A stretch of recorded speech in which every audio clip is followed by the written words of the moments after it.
मिनश्शैतानिर्रजीम बिस्मिल्लाहिर्रहमानिर्रहीम। तो आज हम सब फिर एक साथ हैं अल्लाह के करम से, एहसान से, शुक्र से। अल्लाह का लाख लाख शुक्र है।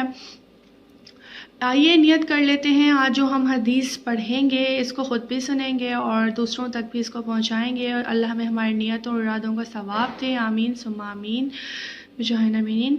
आइए इसको पढ़ लेते हैं। बिस्मिल्लाहिर्रहमानिर्रहीम।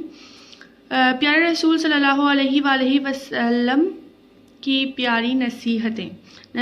नबी करीम सल्लल्लाहु अलैहि वसल्लम ने फरमाया, पानी के बर्तनों को ढक लिया करो, मशकीज़ों के मुंह को बांध लिया करो, दरवाजे बंद कर लिया करो और अपने बच्चों को अपने पास जमा कर लिया करो, क्योंकि शाम होते ही जिन्नात रूए ज़मीन पर फैलते हैं और उचकते फिरते हैं।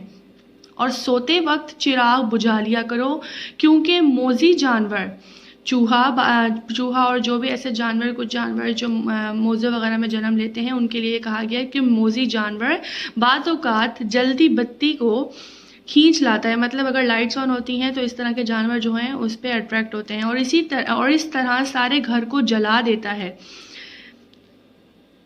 इब्ने जरीज और हबीब ने भी इसको अता से रिवायत किया। इसमें जिन्नात के बदले शयातीन मज़कूर हैं। अच्छा, इसका हवाला नीचे दिया गया है कि सही बुखारी का है, ये 3316 इसका नंबर है। तो आइए, हमने ये पढ़ी है। इंशाअल्लाह ताला अल्लाह हमें आगे भी ऐसी प्यारी प्यारी हदीसें सीखने की तौफीक अता फरमाए। जो गलती और कोताही हमसे बयान करने में या सुनने में हो गई है, अल्लाह उसे माफ़ फरमाए और हमें नेकोकार लोगों में शामिल फरमाए, अपने पसंदीदा लोगों में शामिल फरमाए। इंशाअल्लाह मिलते हैं फिर एक और नई हदीस के साथ बहुत जल्द। तब तक दुआओं में याद रखें। अल्लाह हाफ़िज़।